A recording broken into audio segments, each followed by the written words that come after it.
One of the great stories of this presidential campaign so far was the excitement generated by the candidacy of a dear friend of this program, someone who loves the name of our program. He's always flattered me with saying the name is what he really likes about coming on this show, the Common Sense Club, and I always say that comes from the people. Our good friend Herman Cain is back on the Common Sense Club and the Scott Hennen Show. How's the Hermanator today? He's doing great, Scott. Thanks for having me on, man. Good to talk to you, and Happy New Year. Let me first ask about you and your family and how things are going with everything personally. We are doing fine. Things are going great personally. 2012 got off to a great start. Our fourth grandchild was born on New Year's Day. And so we are excited about that. But ever since I ended my campaign, things are great. Obviously, it's bittersweet. The sweet part is I don't have things constantly being spun in the media over and over and over and over and over, causing pain to my family and myself. And then the bitter part is, yes, I would have liked to have been in there in order to try to mix it up with the candidates, and I know that we would have done well. But that's why we started CainConnections.com, because of this solutions revolution. Because, Scott, what I still hear from people most after I ended my campaign, keep 999 alive, and that's exactly what we're doing at CainConnections.com. I'm so glad you're doing it, and I want to talk a little bit about it. I want to talk about this race and who's left and who you like and where we're at today after New Hampshire and all of that. But what a telling story that you end up with your fourth grandchild and a new baby, a new grandchild on the first. I think that's called New Beginnings, isn't it? It's called A New Beginning. And if anybody thought that I was going to be disappointed with 2012, that's the furthest thing from the truth, especially when that fourth grandchild was born on New Year's Day. I think that was a sign from God that things continue to look up instead of looking back. So you're absolutely right. I have to ask you though, was it worth it? Because I mean that was quite a swirl that you ended up in, and obviously you know, probably more than you wanted to be in the newspaper of every major newspaper and television news show and Fox News and CNN and MSNBC 24/7. In the end, was it worth it? In the end, it was worth it, Scott, and here's why. My candidacy and my message elevated the discourse in this presidential campaign, and it also got the American people and many of the conservative voters excited about a real, bold solution, and that is still at the top of their minds, and that's why we're going to continue that effort. The other reason that it was worth it is because, you know, it's easy to. It was also worth it because I still believe that my common sense voice and bold solutions are still going to have an impact on whoever ultimately gets the nomination.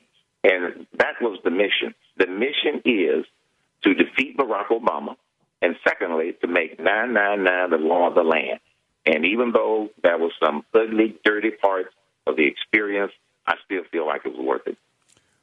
Well, now on to the business of getting 999, the law of the land, and getting the solution revolution going. What, number one, you know, there's that punditry is pretty powerful. You know, that conventional wisdom, that sort of blob known as the mainstream media and the, you know, Washington cocktail party establishment crowd. Yes. They are whispering that, well, not even whispering, they're shouting, this is over. Is it over? No, it is not over, and here's why. The reason, look, if I had won the presidency, I would have led a revolution from inside the establishment in order to dramatically change it. Since I didn't, well, I was inspired to help change it from the outside with the solutions revolution, and starting with the 999, the revolution. And people go to CainConnections.com in order to sign up. Here's what we're going to do. Number one, we're going to organize by congressional district such that we can get commitments from people before Election Day about them adopting and then later making a firm commitment. By adoption, we mean senators and representatives are already coming to us wanting to adopt the concept of 999 because it's so powerful. After the legislation is written, and it is being written now, we're going to then go back and ask them to commit to signing it if they get elected, as well as co-sponsoring it. So this is how we're going to keep 999 alive. And we want to build, and I believe that we would build so much grassroots momentum around this one big, bold solution which addresses this nation's biggest domestic problem, which is the economy, that they will have no choice other than to pass it once they get to once the Congress convenes in 2013. That's an important. CainConnections.com is where people can become a part of this new solutions revolution. How important is it if what you say is true, that it's not over and this is going to go, that there be a coalescing around a single candidate, a conservative alternative to the Romney candidacy? How important is it that there be a focus on one candidate at this point? Is that necessary, or is this is a process we let play out a little bit while longer here? That is a great question, Scott, and the reason is because it is not only important, it is critical. The reason it is critical that once the nominee is either the presumptive nominee for the Republican Party or however long it takes, and I think it's probably going to be settled sooner rather than later based upon what happened in New Hampshire, it is critical because of the following reason. Number one, you will notice that the polls for Obama's approval record continue to hover around 45%. That means 45% of the people, Scott, are clueless as to how bad a job that he's done. So all he has to do is spend a lot of that money that he's raising for this campaign and persuade enough people who have no idea what's going on, and he could win. This is why the conservatives, the Republicans, independents, the evangelicals, they've got to come together around the candidate. There is no perfect candidate. So people need to start getting over that now as this primary process continues. That, it's not a perfect candidate. And one of the reasons that Obama won so overwhelmingly the last time is because too many people stayed home. I know that he was new and he had a great campaign and people wanted to, see America do something that they didn't think that they would see in their lifetime. Okay, we've done it now. Now let's get this country back on track. So coalescing around whoever gets the nomination, Scott, is critical if we're going to end Obama's presidency after one term. 90 seconds left. Two big questions for you. One, who's your perfect candidate right now?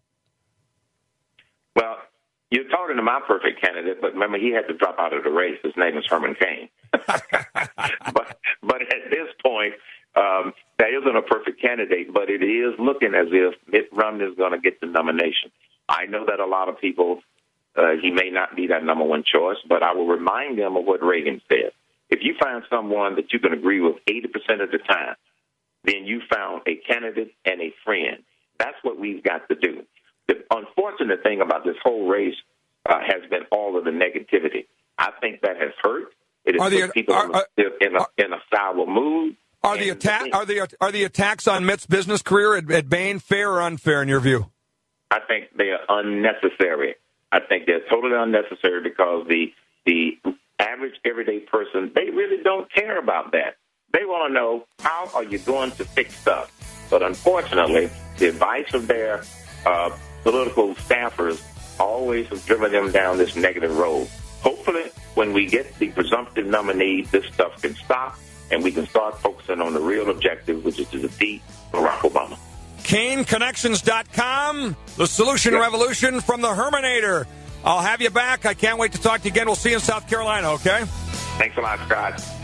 More after this on the Common Sense Club.